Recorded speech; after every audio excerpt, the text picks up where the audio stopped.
Good afternoon, everyone, to another exciting series of BWHR Voices. Today we have with us Ms. Urvi Aradhya, Group CHRO, Raheja Corp. Urvi, it's a pleasure for us to be talking with you. So welcome on board. Likewise, Sugandh, happy to be here on this platform. So for all those who are viewing these series and they know that, each week, bi-weekly, actually, we come up with different HR-centric issues that we discuss on. So for today, the topic of discussion is women in STEM, breaking barriers and closing the gender gap. Just a small introduction of what exactly the topic entails to and what all will it contain in our discussion today. So women have been unrepresented in the fields of science and technology, specifically, leading to engineering and mathematics, STEM that we say for decades. However, in recent years, there has been a growing effort to increase the number of women pursuing careers in STEM and to support those who are already in the field. This push is driven by the belief that diversity in workplace leads to better innovation, problem solving, as well as progress. And, Urvi, what better an example than a woman herself discussing such an intriguing topic? My first question to you, what are some of the reasons that, women are unrepresented in STEM fields in times today? All right. So thanks once again, Sugandh, for having me here on this board to share my views. This is a very, interesting and very close to my heart, this topic, because I represented an industry which is hardcore engineering industry, to say, Exactly. In a development, it is not, which is typically a male-dominated industry. So we've done a whole lot of things, to really break the barriers. And very pertinent question, actually, to start with, when you say that, what are the reasons? Because we first need to know what are the reasons, then we can come back to the, the remedy of that. So women in STEM today is a more a paraphrase rather than the practical aspect, because it's still there is a lot of ground to cover in this so-called hard fields, what we talk engineering in particular.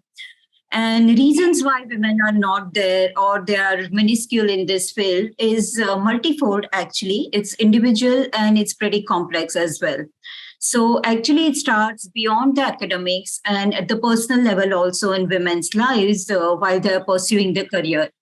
So gender biases actually starts pretty early in the family itself, so when gender roles are being discussed with women or the girl child or a boy child, generally women or girls, little girls are kept away from the STEM career in initial stage itself. So that's number one reason, when they have to choose within the science field, they would go more for the medicine than for the engineering and so-called hard fields. Second is availability of the quality education to girls, specifically into the rural areas. I think that's a challenge. So, to give them the right tools and resources to thrive in this career is another reason why women are underrepresented in this field. If we see some of the data points, Sugandh, then globally 18% of girls in higher education are pursuing STEM versus the higher number, which are boys. And within this as well, boys are pursuing more of engineering and maths, while women are pursuing the pure sciences over engineering or the other topics in STEM. So that is another area why we are, we see women, less number of women in hardcore technology roles. Another thing is, according to experts, the underrepresentation and disparity in women in STEM are the result of deep-rooted biases. As I said, it starts from when the girls is growing up, the social media, when they are, coming up, the expectations and the influences or dearth of the role model in society in general. So these are all the aspects which is actually, putting across, giving us the challenge where women are very few in this field. No, you've actually pointed out very, not something that we did not know about, but it is something that is very apt in terms of giving out the reasons as to why, we have less representation of women in STEM. Do you think, or how do you think that, companies and institutions today can promote gender equality in the STEM fields today? Because while it comes from the household, it starts from there, but then the sole responsibility still follows on institutions as well as companies. So, what, in your view, could be some of the ways, or could be some of the parameters that companies should, or institutions should, keep in mind while they're promoting gender equality in STEM fields? So, well said, Sugan, because having identified the problem, how do you mitigate it? And that's Mm-hmm. where collectively, as industry, as the leading organization, they all need to work towards it. Mm-hmm. And today, luckily, I see very strongly the organizations are realizing that there is a merit in having a diverse workforce into the organization, and they have started to combat the stereotyping and assigning the role right from recruiting to interviewing, and they are very open as such. So I see a lot of good work which is happening. Of course, there is a long road which we need to cover, but I see the work already started. So I'm pretty sure in years to come we would have better diversity into the workforce. So how do we do this? Let's just address this. Some of the practical things as an organization, what we should be doing it, and what in my personal experience, when I lead a HR of a real estate company, what do we actually focus on? So Right. reorganizing a couple of points I would like to highlight here: the reorganizing the achievements and the innovations done by women for the organization. I think we need to really recognize them and promote them into a larger organization by having a proper communication and reward mechanism. Okay. Second thing I would say this, invest in skill development. So you can have a very structured skill development program for women when, especially when they are coming back from maternity break, because as we all know, the technology is a very fast-paced, tool, and which changes. If you are away from 6 months, lot is going to Of change. course. And So, then there is so FOMO in people as well, that absolutely. we've missed out a lot. And then there comes this aspect of curiosity also, am I capable enough of, leveraging this gap of 6 to 8 months that I've taken, and am I competent enough for, so all these thoughts also come in.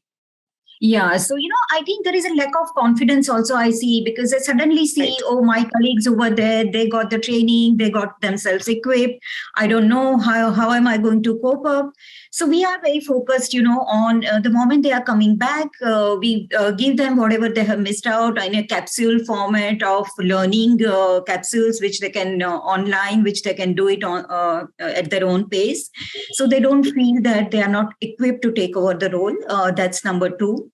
uh, Third is, of course, giving more flexibility and giving somewhat hybrid options in the initial stage when they are having small babies. I think that goes a long way. Of course, it is agnostic to STEM and non-STEM, but even in STEM, when it's very, very important, because as it is, you have an underrepresentation of women, and if this support is not given by the organization, then you will have further repercussion on that. So that's number third. We need to have a pay parity with women and Exactly. men. So we have actually, since last about couple of years, we have started tracking the pay parity in the same level. Okay. And that has really helped, women getting the confidence that it's an equal level playing field for us. And we see more and more women actually taking up these roles. Another thing, I think we can have a very structured, curated program for women apart from the skill development on the leadership part also within STEM. Because we all see that while women start, but they don't reach to the leadership positions, right? So that's where we, as an organization, have started focusing on. So we Mm-hmm. have introduced a program called Shiros, where it's a growth lab kind of a concept, where quarterly basis, the cohort of women in STEM also are given exposure to a lot of role models, the industry speakers, And also they've been given the mentor within the organization. As the journey progresses, we will also be giving them the coach who can guide them to take their career further. So these are some of the very hardcore action points I think organization can implement, so that we can start supporting and increase the representation of women in organization in STEM. That's a very systematic way of putting it. And, it feels very enlightened to hear that, it's not just a suggestion that you're giving out. You're actually implementing it within your own organizations itself at first. Because first you need to lay that ground for people to see that, you're taking that initiative first, and then they can imbibe the learnings from you. Now, women like me who want to get into, let's say, into STEM, if they see you as a role model, so according to you, what impact do role models have on young women to pursue careers in STEM? Let's say, for instance, I see that, you've been progressing into this field, but I also need a pathway on how did you get onto it? Who were your role models? What was a pathway you developed for yourself? So, what exactly, in your view, is the role of role models today in this field? So, very important question, Sugan, on this topic. I personally feel there is a huge impact on having role model for young girls or young women who are taking up the career in STEM. Because when I spoke earlier on, that somewhat there are biases, even at family level, where, they are dissuaded from pursuing this career. At that point of time, if they have some role models whom they can talk about, even to their family, it's not only for the young girls, but probably even for their parents, it would really help them, allow them to pursue that as a career choice over the more stereotype career choices. That's number one as a starting point. Now, number two, I would say women in STEM in leadership position. That's also as a role model is very important, because when you are starting up, you don't know where your career path is going to go ahead. And you see large number of male leaders within the industry. And if you don't have, some role models as women, you are going to question, have I taken the right career choice? Is it really industries open to promoting women in the leadership position? So, these are the points which are very important. And today, there is a paucity of, women leaders in STEM, which reinforces the women's confidence to pursue this as a career. So gender imbalance in the workplace is receiving ample actually attention. As I said, there is a silver lining. Organizations are focusing on this. So while girls have fewer role models, there are role models nevertheless. And I think as an organization, when I talked about, invite them for during the speaker series, let them have the exposure to people whom they can look up to. Let them actually share their concerns, what could be coming their way while they're progressing in their career. Third thing, Sugan, where women lack is networking part of it. In my journey, I have realized early on, my mentors always told me that it's very important to network and build a, employee resource group with like-minded STEM degree people, because then you learn a lot from each other, from your colleagues, not only the role models, but even the colleagues as well. So there are a lot of groups which are formed today, and organization can actually help them be part of this. Now, next is, I would say, each testimony from another woman actually adds on the journey.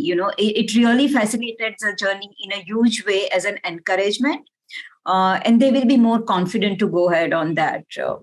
Having said that, women leaders also have certain responsibility, and I would like to talk a little bit on that. That they should take. That's a very valid point, because until and unless women wanting to pursue their careers in STEM, if they do not hear the story from a woman herself as to what were the obstacles, what were the challenges, how did she overcome them, so that anecdote from a woman is very important, and specifically from a women leader.